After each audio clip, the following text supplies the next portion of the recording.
Al principio de llegar a la fe cristiana uno piensa, bueno, esto es solo el comienzo, ¿no? Realmente todavía estoy muy lejos de donde ha de llegar.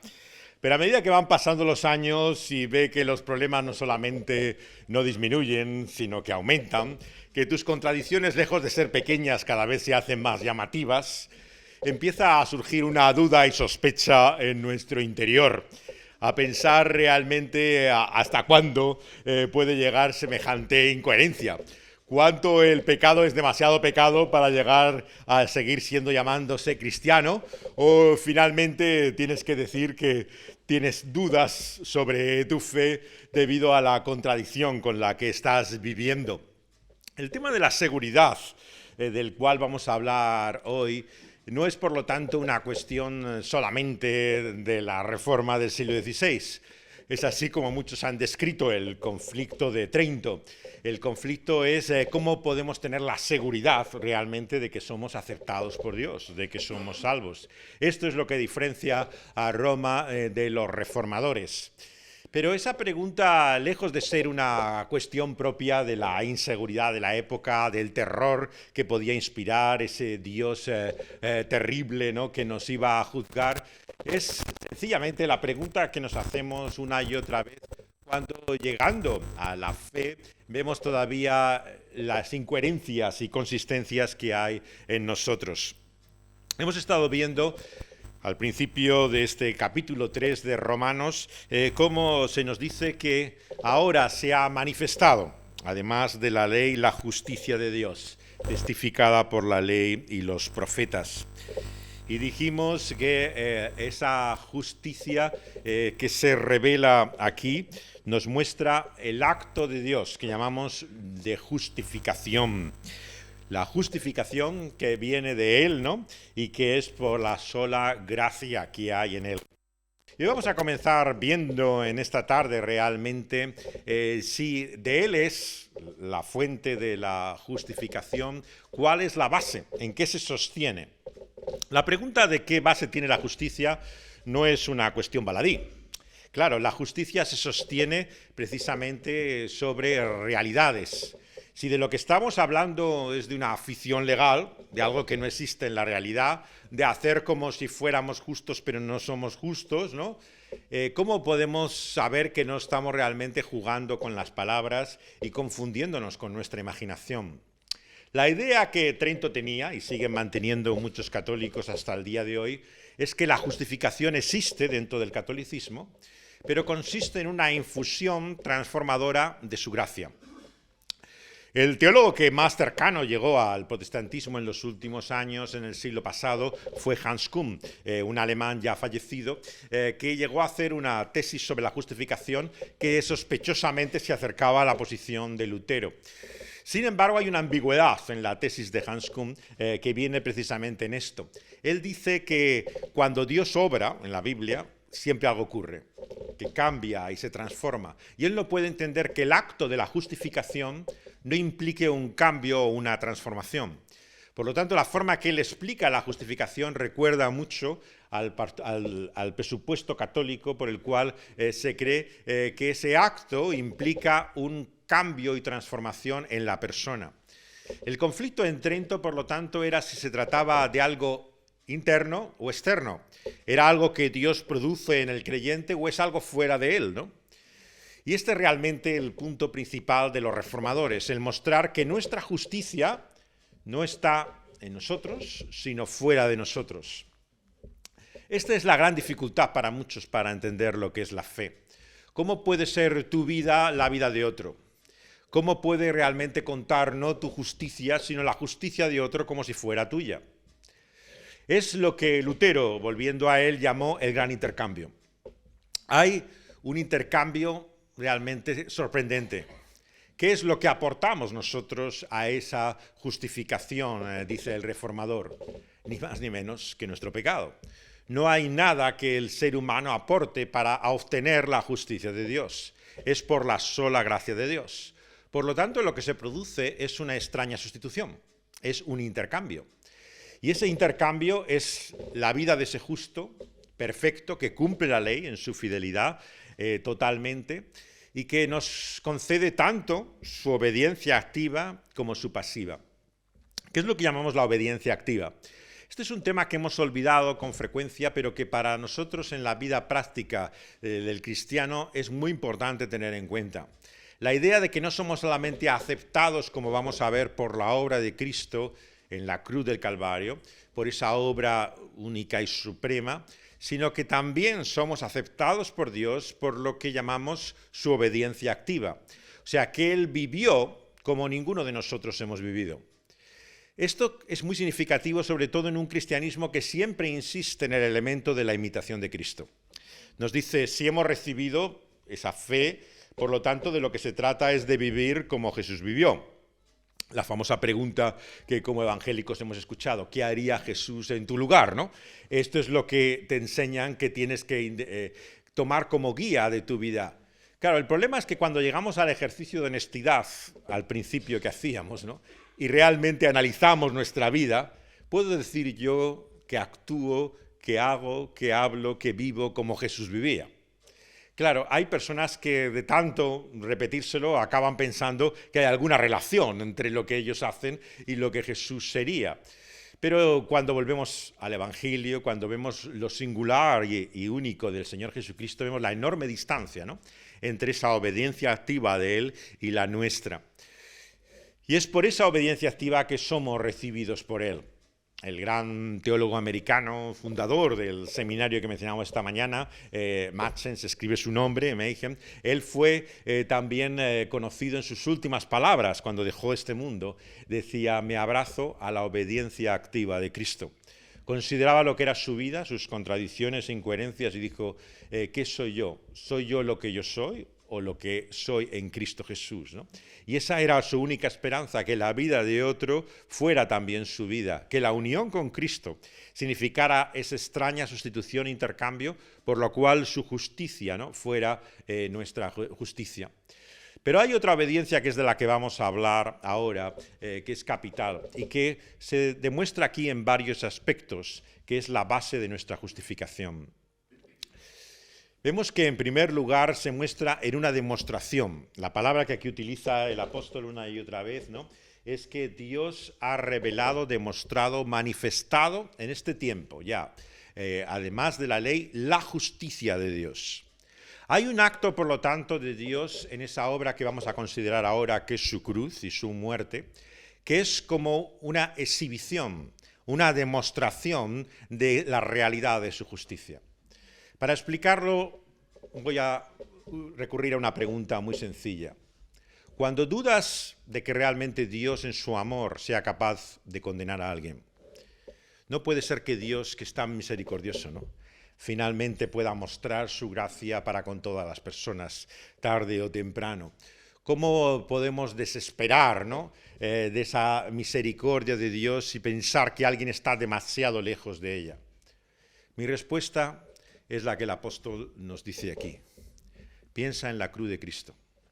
Si Él no ha pasado por alto el pecado, castigándolo en la persona de su propio Hijo, ¿quién soy yo para decir que Cristo no va a condenar a nadie? Que nadie va a sufrir por causa de su mal, que no va a haber infierno ni condenación para alguien. La palabra de Dios, por lo tanto, nos muestra en la cruz, si queremos decirlo, la severidad, así como la bondad de Dios.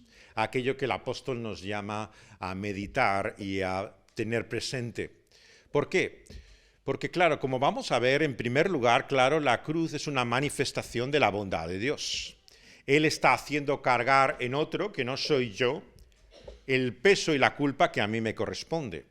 Es el mayor acto de bondad, una bondad suprema. Cuando decimos que alguien es bueno, lo que podemos querer decir es que tiene buena intención, buena voluntad. Es más, que puede hacer cosas para mostrarte realmente el bien a ti en tu vida, pero no puede tomar ese tu problema y hacerlo suyo. El mejor amigo que tú tengas podrá escucharte, podrá entenderte, podrá incluso llorar contigo y compadecerse de tu situación. Pero él no va a decir, mira, no te preocupes porque ese mal que tú tenías ya no lo tienes. Soy yo quien lo va a tener en su lugar. Esa enfermedad, esa deuda, esa culpa, Todo eso que tú cargas ahora ya no es tuyo, ya soy yo el que lo voy a llevar. Esto, queridas amigas y amigos, es lo que hace el Señor Jesucristo. Él carga sobre su propia espalda, sobre todos sus hombros, la realidad de todas nuestras contradicciones, todas nuestras vergüenzas, toda nuestra miseria, todo lo que nos hace una y otra vez desesperar de nosotros mismos. Él dice, ya no lo llevas tú, sino que lo llevo yo en tu lugar. Decirme qué amigo hay como este. ¿Quién puede hacer que ese es tu problema ya no sea el tuyo, sino el suyo? Y Él lo lleva hasta las últimas consecuencias. Él carga con Él hasta ese patíbulo cruel y terrible en que llora, sangra, sufre y muere lo que nosotros debíamos padecer, sufrir y morir. Por lo tanto, lo que el Señor hace en la cruz es la demostración de su inmensa bondad y misericordia, pero también de su justicia, dice el apóstol. Porque cuando Él sufre esa muerte y destino cruel, lo hace para cumplir el juicio de Dios. Si realmente la bondad de Dios significara pasar por alto nuestro mal, si Dios en su perdón y en su misericordia dijera ya no voy a tener en cuenta lo que has hecho, la cruz no tiene ningún sentido. Es como te dicen muchas personas, incluso religiosas, ¿no? Es que ¿acaso no puede Dios perdonarte? ¿Por qué era necesario que Cristo muriera? Si Él tiene esa bondad y misericordia, ni siquiera su cruz era necesario. Fue las circunstancias, las condiciones que le llevaron a esa muerte terrible, pero no entienden el porqué de la muerte de Jesús. Para entender el porqué de la muerte de Jesús, tenemos que comprender que no fue solamente resultado de ese su plan y propósito perfecto. Ciertamente que no fue casualidad, no fue coincidencia, pero ese plan y propósito quería cumplir algo, lo que llama aquí el apóstol la demostración de su justicia. El demostrar que Dios y su juicio será el que prevalezca. Esto realmente nos muestra que en definitiva, en este mundo, aquí y ahora, no debemos pensar que un día llegará la justicia.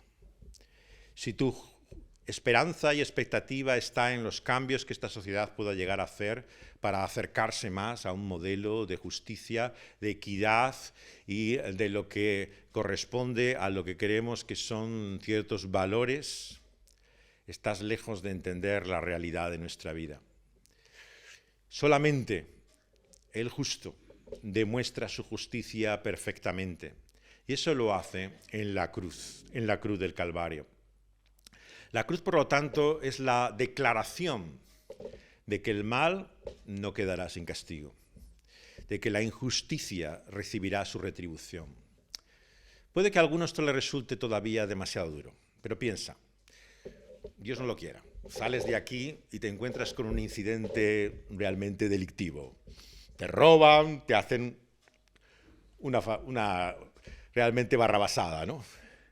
¿De qué te serviría que si tú acabas en el hospital, en medio de este incidente, yo fuera y te dijera, no te preocupes, he encontrado a esa persona y la he perdonado?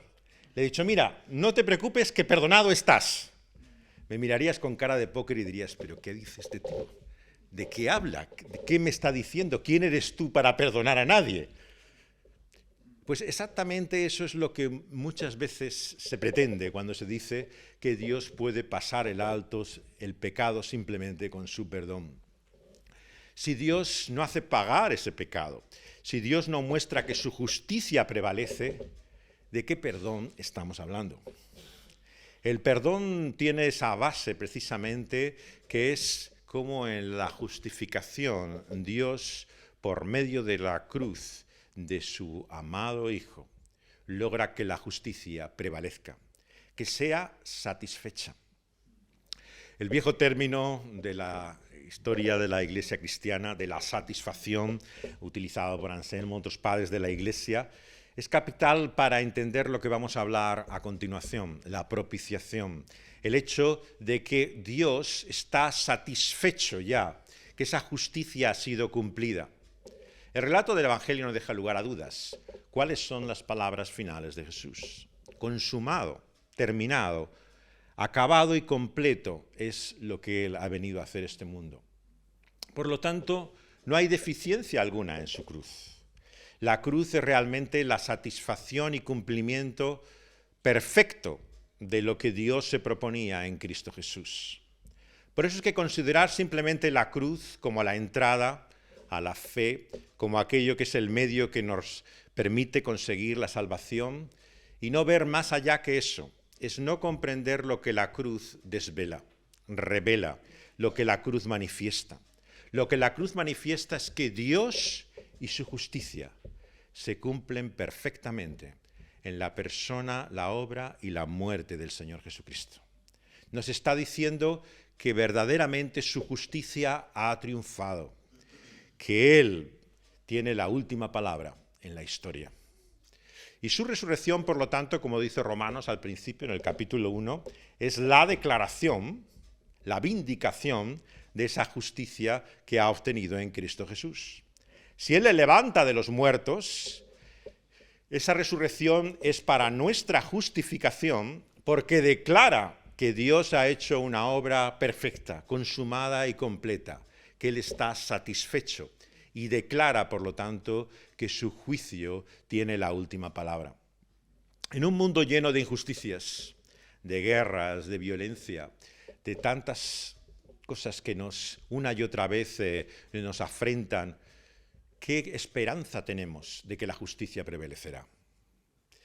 Este es el problema de muchas personas, ¿no? Que una y otra vez en su espíritu vindicativo, deseoso de venganza y retribución, ponen su expectativa, ¿no?, en lo que se puede alcanzar en este mundo.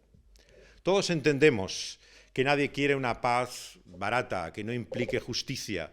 Todos entendemos lo que significa realmente enfrentarse, ¿no?, a la forma política como muchas veces se resuelven los problemas, ¿no?, sin dar retribución al mal que se ha hecho. Pero no te engañes, incluso en el mejor de los sistemas y de las situaciones, la justicia de Dios no se hará completa hasta que el Señor vuelva y resucitado, por medio de esa justicia perfecta y completa, juzgue a toda criatura, vivos y muertos. Esto es lo que te permite perdonar. ¿Qué es lo que te permite pasar por alto de la ofensa de una persona? ¿Qué es lo que te libra de la amargura, de la celda y la forma en la cual estamos cautivados en esa cárcel que es nuestro resentimiento y deseo de revancha contra una persona? Lo único que te puede liberar de esa prisión es la convicción de que la justicia es del Señor, que a Él le pertenece, que suya es la venganza y no tuya. Es por eso que te puedes permitir el lujo de pasar por alto una ofensa. Es por eso que puedes vivir en la paz de que será su justicia la que prevalezca, porque no depende de ti ni de mí, sino del justo, cuya justicia prevalece por aquella cruz. Así que en primer lugar vemos que esa base de su justificación está en esa declaración de que Él es justo. Pero en segundo lugar encontramos esa expresión, que es su redención, versículo 24. Es mediante la redención que somos justificados gratuitamente por su gracia. La palabra redención, como tantas veces se dice, es en principio un rescate. El rescate en la antigüedad que se daba para un esclavo implicaba que, en este caso del Imperio Romano, en la época del apóstol Pablo, pues había un trámite, una transacción. Por medio de un templo, generalmente pagano, se concedía que se pudiera dar el pago por la libertad de un esclavo, que en realidad no era una libertad completa. Quedaba como si fuéramos preso o esclavo del culto a ese dios o a ese templo, pero que en la práctica no significaba nada. Podía vivir en la libertad que no tenía hasta entonces. Entonces se producía una transacción entre el amo, el templo y la figura del esclavo, por la cual obtenía el rescate. En la Escritura no encontramos una explicación de qué forma se produce esa transacción. Por eso es peligroso especular, ¿no?, a quién se paga ese rescate.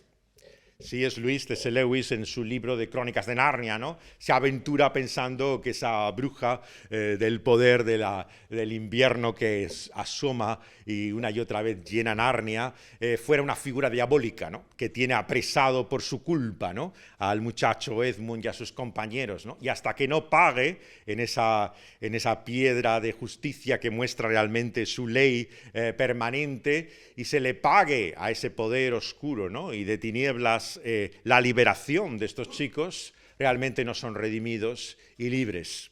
Pero fijaos que la Escritura es muy cuidadosa en esto. Aunque hay padres de la Iglesia que efectivamente han creído que había un pago al diablo por la sangre del Señor Jesucristo, no se revela esto claramente en ningún texto de la Biblia. En ningún momento se nos dice ni que el diablo tuviera la autoridad, ¿no? Para poder tener nuestras vidas cautivos, ¿no? Ni que exigiera la sangre del Señor Jesucristo para poder darnos nuestra libertad. Es Él quien nos libera, nos redime y finalmente vemos que nos traslada de ese reino de las tinieblas al reino de la luz. Pero no se habla de una transacción con el poder de las tinieblas o de la oscuridad. Pero se habla de un rescate, de una redención. El apóstol Pedro, recordáis muchos de vosotros, nos dice que ese precio no es oro ni plata, no algo valioso, la cantidad que se daba por el rescate, sino que es la propia sangre del Señor Jesucristo. Ha habido una liberación, ha habido un rescate, una redención. El título, por lo tanto, de el creyente justificado por la fe como redimido por la sangre del Señor Jesucristo, por esa cruz, es repetido a lo largo no solamente de la enseñanza petrina de Pedro, sino también en todas las escrituras de Pablo. Somos libertados, redimidos de esa cautividad del pecado por la sangre de Cristo Jesús. Esto era muy importante en la época que estamos hablando, en la Reforma. Tener en cuenta que nosotros consideramos que es evangélico el que lee la Biblia, ¿no? El que tiene una cierta disciplina. En aquella época la Biblia era un objeto de lujo. La mayor parte de la gente que asistía a aquellas iglesias en las cuales la Biblia era predicada, lo que hacía era escucharla, ¿no? Y el mensaje reiterado una y otra vez de hombres como Lutero, ¿no? Era que tuvieran la convicción personal, cada uno de ellos, de que eran redimidos por la sangre del Señor Jesucristo. Y que cuando Satanás les acosara, que cuando Satanás en sus artimañas y ardides les llevara a dudar de si realmente son creyentes, ellos le dijeran al diablo que eran libres por el poder de la sangre de Jesús. Esta afirmación tan central en la vida de Lutero, ¿no? Que sabéis que llega casi a una obsesión, ¿no? Lutero realmente estaba muy preocupado siempre por la realidad del diablo y ve al diablo detrás de muchas cosas que nosotros no lo vemos todavía hoy, pero que él era perfectamente consciente de que había un poder de oscuridad y de tinieblas. Pero ¿dónde ve el poder satánico el reformador? Fijaos que lo ve en la sugerencia, ¿no? De que no éramos propiedad de Dios, de que no estábamos realmente en su salvación, de que habíamos caído de su gracia, de que realmente ya no estábamos libres de toda condenación. El papel de Satanás como acusador de los hermanos viene del final de la Biblia, del Apocalipsis, la revelación final, en que, como Zacarías, al final del Antiguo Testamento, se nos dice que una de las funciones, de las tareas, de los cometidos a los cuales el príncipe de las tinieblas se entrega es a señalarnos con el dedo. Y tú te crees cristiana o cristiano. Mira tu vida, mira quién eres, a quién pretendes engañar. ¡Qué hipócrita! ¿Qué te piensas? ¿Que a Dios le impresiona realmente lo que tú estás haciendo hoy aquí en esta tarde? Por supuesto que no. Él sabe la realidad de quién tú eres y tú estás perdido. Y cada vez que el reformador sufría esos ataques, sabéis que literalmente él proclamaba una y otra vez la redención por la sangre de Jesús, libre de toda condenación y de culpa por la entrega de otro, por el sacrificio, por la ofrenda de Cristo Jesús por nosotros, que nos ha liberado, rescatado, trasladado de un reino de tinieblas a un reino de luz, y por lo tanto ahora somos propiedad suya. Le pertenecemos. Y quien es así, cubierto por la sangre de Jesús, es propiedad de Jesús y de Él para siempre. Y como Él le dice a su Padre en aquella oración supremo sacerdotal del Evangelio de Juan, capítulo 17, ni uno de ellos caerá de su mano, de los que el Padre le ha entregado. Son suyos para siempre. Él los defiende. Es el eco de tantos himnos, ¿no?, que tiene Lutero, ¿no? Él es mi defensor. Él es realmente el que habla en favor mío. Él es mi abogado. Él es el que finalmente dará la última palabra cuando en el día del juicio sea puesta en evidencia todas mis contradicciones y miserias. Y dirá, por mi sangre, por mi vida entregada en aquella cruz, este y esta es mío para siempre. Y por lo tanto no hay otra esperanza, no hay otra seguridad que la que nos da el Señor Jesucristo por su cruz. Es esa la satisfacción de Él y también la única certeza y confianza de que somos redimidos. Y junto a ella viene su propiciación. Nos dice a continuación en el versículo 23 que Dios le ha puesto como propiciación por medio de la fe en la sangre, en su sangre, para manifestar su justicia, a causa de haber pasado por alto, en paciencia, los pecados pasados. Esta expresión fue, sin lugar a dudas, el objeto de la mayor parte de los ataques de la teología liberal en los siglos pasados. Toda la pólvora se volvió en contra de lo que esta expresión mantiene, la propiciación. ¿Por qué producía tanta resistencia? ¿Por qué tanta inquietud? ¿Por qué realmente tanto odio incluso a esta expresión de la Escritura? Para ellos estaba la imagen de un Dios pagano, un Dios terrible que exige sacrificios y que si no le presentas esa ofrenda y le entregas te mostrará su ira. Ellos decían, esta es una concepción terrible de Dios. Esto no tiene nada que ver con el Dios que yo creo en Cristo Jesús.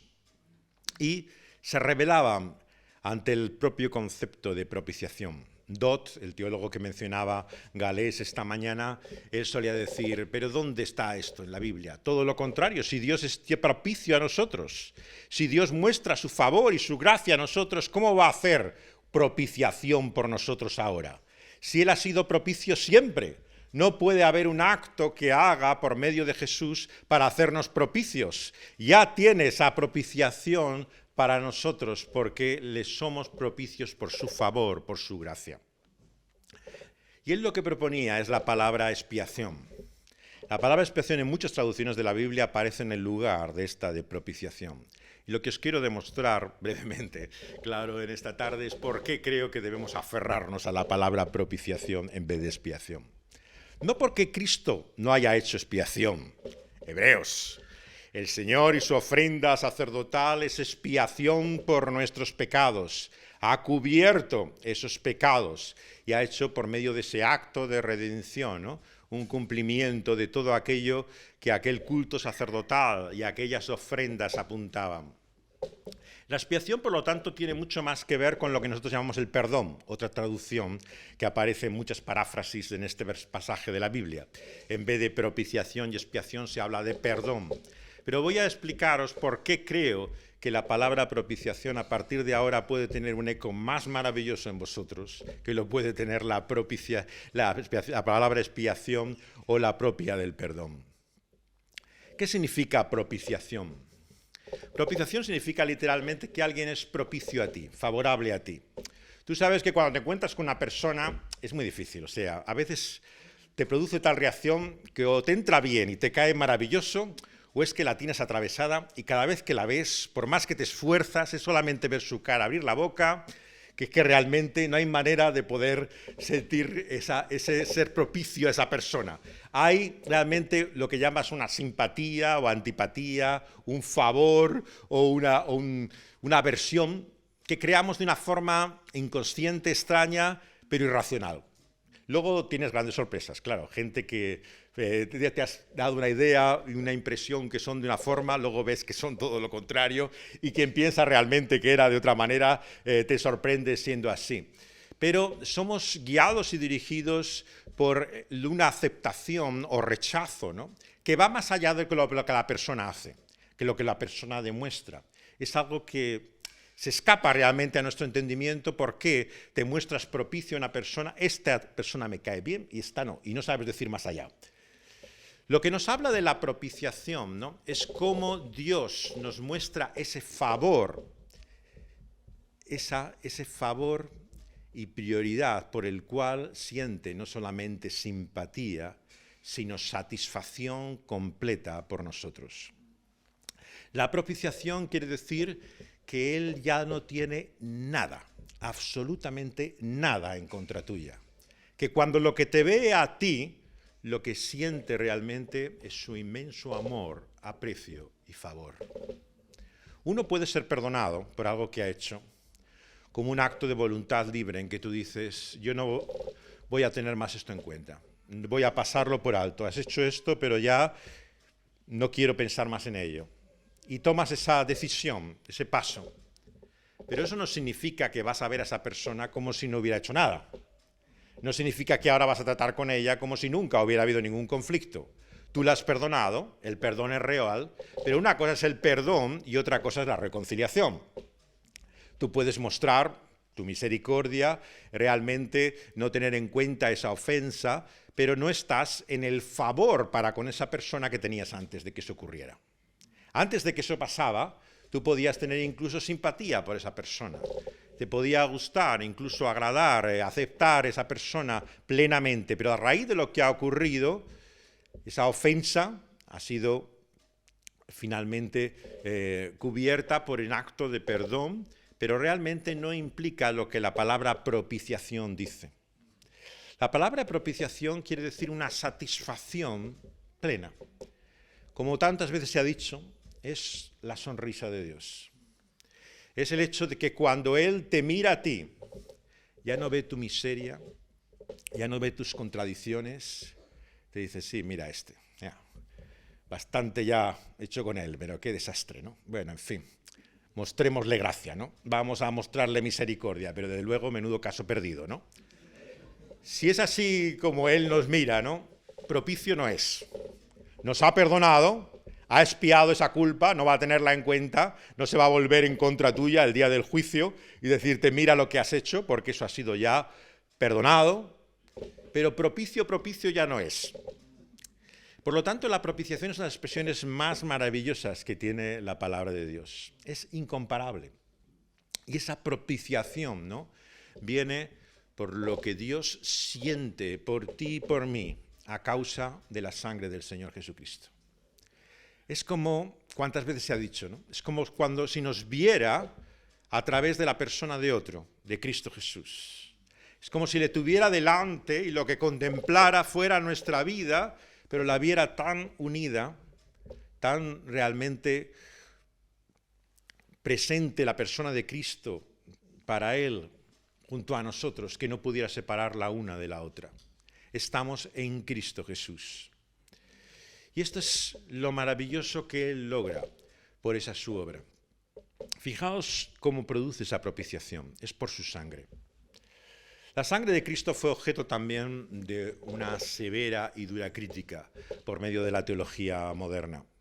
Dijeron, bueno, esto es bárbaro, la sangre, ¿qué es eso de la sangre? Parece que estamos realmente en un culto sanguinario, o sea, como si realmente esto fuera una complacencia, ¿no? Que corra la sangre, que se derrame, que realmente la persona sea exprimida por ella, ¿no? Y se hizo una auténtica caricatura, ¿no?, de la cruz de Cristo. Se vio como una visión terrible, ¿no?, por la cual la sangre, en el mejor de los casos, era algo supersticioso. Es como a veces en la magia, ¿no?, se puede decir, por la sangre de Jesús, o igual como si fuera una especie de fórmula que uno explicaba para declarar, ¿no?, de esta forma con un poder mágico, que se declarara por la sangre de Jesús como quien declara una abracadabra, ¿no?, una declaración mágica. Claro, toda esta caricatura nos ha privado de comprender realmente hasta qué punto la propiciación es por la sangre de Jesús, ¿no? La propiciación, como mostraron los estudios de Steves, Leon Morris, algunos de los estudiosos evangélicos de principios del siglo pasado, ¿no?, es clave entender su contexto veterotestamentario. El concepto de la propiciación tiene que ver con algo que había en el templo. Los reformadores, Lutero, Calvino, no explicaban la propiciación si no era por medio del propiciatorio. Ellos mostraban que en aquel tabernáculo, luego templo, había un lugar sagrado, un lugar santísimo, al cual solamente se entraba, ¿no?, una vez al año por medio de derramamiento de sangre el sumo sacerdote, y hacía un acto propiciatorio, ¿no?, en esos días de Yom Kippures, ¿no?, en los cuales al derramar esa sangre hacía a Dios propicio.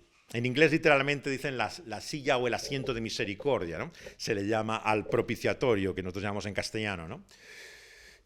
Y ellos entendían perfectamente que cuando estaba hablando de propiciación estaba utilizando un lenguaje técnico sacerdotal del Antiguo Testamento. La sangre no era una fórmula mágica, no era el sacrificio pagano que exigía una deidad tribal, ¿no?, a su pueblo. Era el acto que se representaba por medio de aquel acto de culto, ¿no?, por el cual, por ese derramamiento de sangre, ¿no?, Dios mostraba ya su favor para con su pueblo, porque la sangre había sido derramada. Por lo tanto, la sangre es mucho más que la vida entregada de Cristo Jesús. Esto es algo que uno escucho con mucha frecuencia, ¿no? Es decir, bueno, ¿qué es la sangre? La sangre, al fin y al cabo, es la ofrenda, la entrega de Jesús. La sangre no es otra cosa. En la sangre está la vida, por lo tanto, cuando la vida se entrega y se ofrece la sangre del Señor Jesucristo. Vale, muy bien. Pero esto ignora totalmente el trasfondo veterotestamentario de la expresión de la sangre. La sangre, como la utiliza el apóstol Pablo con ese contexto del Antiguo Testamento, no está hablando simplemente del sentido de la vida entregada o ofrecida en un acto de muerte. Está hablando del sentido sacrificial que habla el Antiguo Testamento. ¿Cuál era ese acto de propiciación por la sangre? Por el cual las ofensas, todos aquellos delitos y transgresiones no solamente eran cubiertos en un acto de expiación, por una ofrenda que se presentara, sino que había un favor de Dios que se mostraba de esa forma sobre el propiciatorio del templo, por el cual Dios estaría con su pueblo. La propiciación, por lo tanto, que encontramos aquí por su sangre, es la seguridad de que Dios está a nuestro lado. ¿Qué le permite a un hombre como Lutero, volviendo a él en este día, ¿no?, enfrentarse a todo el poder conocido, todo el imperio del mundo que desde España, Alemania y todo este viejo continente gobernaba? ¿Con qué valor, con qué coraje, ¿no?, con qué fuerzas lo hacía? Tenéis que leer sus himnos, leer sus palabras. Dios está con nosotros. No hay la menor duda, no hay la menor desconfianza. Él cree que estaba con Dios a su lado. Y queridas amigas y amigos, quien tiene a Dios a su lado, tiene todo a su favor. Y él sabía que no era por su justicia propia, que no era por las obras que ellos podían hacer para ganar ese favor de Dios, sino por la sangre del Señor Jesucristo, que Dios estaría con su pueblo y no sería consumido. En este país, como decíamos esta mañana, muchos entregaron su vida en las hogueras de la Inquisición por causa de esta misma fe. Pero lo hicieron, no lo olvidéis nunca, lo hicieron con la seguridad de que Dios no dejaría la obra de sus manos, que lo que habrían hecho sería como una semilla que en su día y en su momento daría fruto. No consideraron sus vidas perdidas, no consideraron su obra y proyecto fracasado. Tenían la seguridad de que si era la obra de Dios, esa prosperaría, porque las puertas del infierno no prevalecerán contra ella.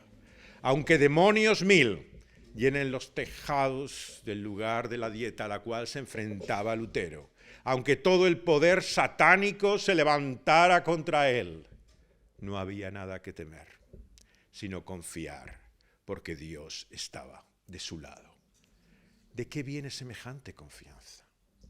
¿Por qué semejante presunción? ¿De dónde sacó él semejante convicción para no dudar de ello? Querida hermana y hermano, de la sangre del Señor Jesucristo. Su teología es la teología de la cruz. Y él cree que porque la sangre del Señor Jesús fue derramada, la obra del maligno no prevalecerá. Y es por eso que el apóstol, fijaos bien en el lenguaje que tiene el Nuevo Testamento, despreciar el Señor Jesucristo y su obra es pisotear la sangre del Señor Jesucristo. ¿Lo habéis leído en el Nuevo Testamento? Quien desprecia lo que Dios ha hecho por medio de su Hijo, literalmente pisotea lo que es más preciado y valioso a los ojos de Dios. Y esa es la única ofensa imperdonable. Cualquier otra cosa que puedas hacer en esta vida, por muy grande que sea el delito y el crimen, nunca pienses que está más allá del perdón de Dios. Dios es capaz de perdonar el mayor de los pecados, pero lo que nunca, nunca perdonará es el último insulto de pisotear la sangre del Señor Jesucristo, de despreciar lo que Él ha hecho por ti y por mí en esa cruz, entregando la vida de su Hijo. Por lo tanto, si algo debemos amar en esta vida, admirar y reconocer, es la cruz del Señor Jesucristo. Cuidado cómo hablas de ella, cuidado cómo la consideras, porque no hay nada más sagrado a los ojos de Dios que esa su ofrenda en el Calvario. Y nos dice algo más también nuestro texto. Nos muestra que aquello que logra como demostración para nuestra redención y esa propiciación tiene solamente un medio. Y esto es lo que insiste una y otra vez en todo este pasaje, que es la fe, por fe, para fe y mediante la fe. Tanta fe que algunos traductores han pensado que esto ya era excesivo. Había que cambiar en algún sitio la palabra fe y convertirla en fidelidad, porque aquí ya demasiada fe, ¿no? Pero es lo que una y otra vez repite a lo largo de este pasaje. No hay un resumen mayor que hacerlo que la sola fe. La sola fe, que finalmente Lutero expresa también en ese versículo que lleva el número 28, pero que no era una traducción sola.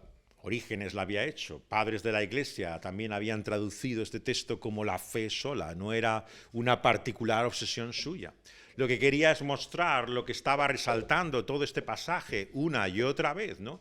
Que es como no hay otro medio para obtener esa justificación, salvación y aceptación de Dios que la fe para recibir los beneficios de esa cruz de Cristo en la gracia de Dios.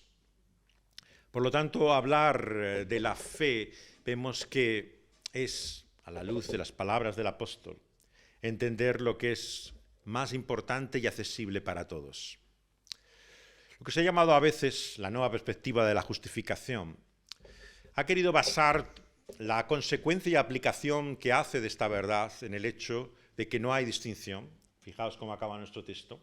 Circuncisos e incircuncisos, ¿no? Gentiles y judíos, todos ellos son justificados por esa sangre de Jesús a través de la fe, por la gracia de Dios. La nueva perspectiva de la justificación es una escuela que ha ido imperando en los últimos años, por lo cual te dice que la justificación es simplemente la aceptación de cualquier persona, ¿no? Por medio de esa fe, ¿no? En la gracia de Dios a través de la obra de Cristo. Y que se trata, por lo tanto, de algo horizontal en vez de vertical.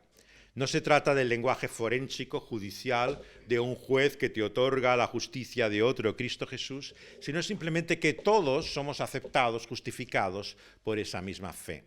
Confunde la aplicación con la base de lo que significa la justificación. Por supuesto que hay esa aplicación una y otra vez en este texto, la idea de que ya no hay distinción.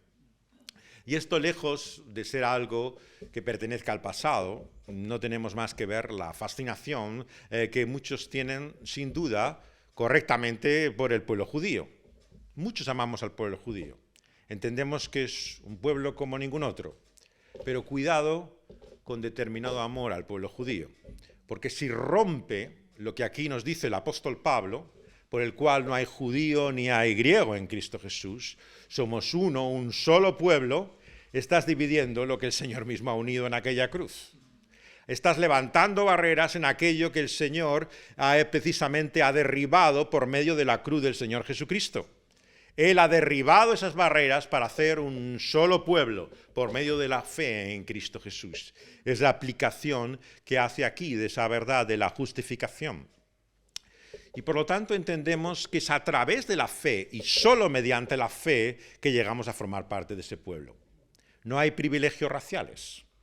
No sirve decir, bueno, mi padre es Abraham, tú serás orgulloso de decir tu padre es Abraham, dice el Señor Jesús, pero yo os digo hijos del diablo sois. El Señor Jesucristo no se hace ilusiones. Cuando ve a aquel que será su discípulo, dice, este es un verdadero israelita. Y los profetas hablan de un remanente dentro del pueblo judío, el verdadero Israel. Nunca en la palabra de Dios se considera que por pertenecer a un pueblo, a una nación, a una determinada raza, pertenece uno a un pueblo con un favor de Dios incondicional. Sin la fe, nada somos, nos está diciendo el apóstol Pablo. Él no conoce otra distinción que la que hace en la fe en la vida de las personas. No le importa si son judíos o griegos, lo recibe como parte de ese mismo pueblo. Y esa es la aplicación también que debemos hacer en cualquier otra barrera y distinción que hagamos. Vivimos en una era de nacionalismos también, en la cual todos buscan su identidad en el pueblo donde han nacido, en aquel lugar al cual se creen que pertenecen, ¿no? Y están orgullosos, sienten amor por esa su patria. Pero cuidado con un exceso de amor por tu propio pueblo o nación, porque te puede cegar a la pertenencia al único pueblo que permanece para siempre, que es el de Dios, y ese es en Cristo Jesús y a través de la fe. Por lo tanto, recibe como tu hermana y tu hermano en la fe a cualquier persona, sea cual sea su raza, su pueblo, su nación, porque es tu familia. Es la familia que Dios te ha dado por toda la eternidad. Y si la vamos a tener para siempre, ¿no deberíamos aprender a vivir ya con ella? ¿No deberíamos ya conocerla? ¿No deberíamos ya amarla y buscar juntamente con ella servir a Dios? Si estamos destinados a estar juntos, ¿no? Qué locura es que lo que pensemos en las diferencias que tenemos los unos de los otros. Pero ¿cuál es el fin finalmente que tiene ese medio que es la fe? El apóstol lo aplica, como todas estas verdades, él mismo. Y nos dice que no hay otro fin más que para mostrar que la gloria es de Dios. ¿Dónde está la jactancia? Queda excluida. ¿Por qué ley? ¿Por la de las obras? No, por la de la fe, porque somos justificados por la fe. ¿Por qué entonces nos jactamos? ¿Por qué entonces nos gloriamos de algo o de alguien? Las últimas palabras del apóstol Pablo nos han de llevar a meditar y a considerar realmente quiénes somos delante de Dios. Si Él es todo, ¿qué somos finalmente nosotros comparados con Él? Las últimas palabras de Martín Lutero fue, finalmente somos mendigos. ¿Qué es lo que somos delante de Dios? Príncipes, nos creemos señores, que esta es la raíz misma del problema del pecado. Nos vemos como el centro del universo. Es cierto que no vamos por ahí cantando, soy el centro del universo, soy el centro del universo. No lo dirás con tus labios, pero es como vives. ¿Qué foto es la que te importa sino la tuya? ¿Qué es el nombre del cual quieres oír sino el tuyo? ¿Qué es para lo que tú vives y lo que te interesa? ¿Cuál es tu tema favorito, al cual del que nunca te cansas? El cual siempre es continuamente motivo de estimulación y de interés, si no eres tú mismo. A todos nos encanta, una y otra vez, hablar y escuchar sobre uno mismo. Es nuestro tema favorito, aquel del cual nunca nos cansamos. Somos el centro de nuestra existencia y giramos en torno a ella. Nos miramos en el ombligo, inmersos en nosotros mismos y no cabe ni siquiera los que tenemos a nuestro lado. Ya nos sobran, cuando lo que únicamente cabe en nuestro pensamiento soy yo y nada más que yo. Sin embargo, la obra de Dios, ¿qué es lo que nos hace? Sacarnos de ese abismo, sacarnos esa celda en la cual nos hemos quedado cautivos de nosotros mismos y liberarnos para descubrir que aunque nosotros no seamos nada, Dios es todo para nosotros. Nuestra identidad está en Él por Cristo Jesús y para Él ha de ser la gloria. Las tres solas de la Reforma, la sola Escritura, la sola gracia y la sola fe, se resumen no solamente en solo Cristo, sino también en soli Deo gloria. A Dios sea la gloria. Era como concluían cada una de sus cartas. Cualquier escrito que leas de un reformador del siglo XVI, si algo sabes es cómo va a concluir. Terminan con las mismas palabras. Se repetían una y otra vez hasta que les entrara en la cabeza que mi nombre fenezca para siempre, que quien yo creo que yo soy se vaya de mi mente, sea borrado y quitado, y que el único nombre que me importe, la única persona que quiera agradar, la única voluntad que quiera cumplir, sea la de Dios y solamente Dios. Cada vez que decían solo a Dios la gloria, es como si se repitieran a sí mismos que Él era el único digno al cual entregar nuestra mente, palabras y voluntad, que era el único que merecía servir en esta vida y para siempre. Por lo tanto, decirme si no hay nada más contradictorio que un cristianismo orgulloso, tan lleno de uno mismo, predicadores tan absortos en su nombre y en la atención que reciben, creyentes que piensan que su obra y su ministerio es tan digno del reconocimiento que acaban confundiendo la causa de Dios con la suya propia. Acaban construyendo sus propios imperios creyendo que edifican el reino de Dios. Lo que buscan es la atención sobre su nombre y sobre su persona, cuando su nombre y su persona no es nada comparado con el único nombre que se va a escuchar por toda la eternidad. No habrá voces disidentes, no habrá otras alabanzas, no habrá otras adoraciones, reconocimientos y muestras de gratitud por toda la eternidad que a Dios en Cristo Jesús. Por lo tanto, no debiéramos aprender ya en nuestra vida a comprender que Él es todo para nosotros y que debemos morir a la realidad de lo que estamos tantas veces persiguiendo, inmersos y llenos de ella, que es nuestro propio imperio y nuestro propio reino. Ha de fenecer para que sea Él el que crezca y sea grande y llene toda nuestra vida. Vamos a pedirle a Dios que seamos así más pequeños y Él más grande en nuestra vida. Que podamos reconocerle por tan grande salvación que ha hecho, por su sola gracia, a través de la cruz del Señor Jesucristo, y que por medio de la fe podamos reconocer que suya es la admiración, la honra y la gloria por los siglos de los siglos. Amén.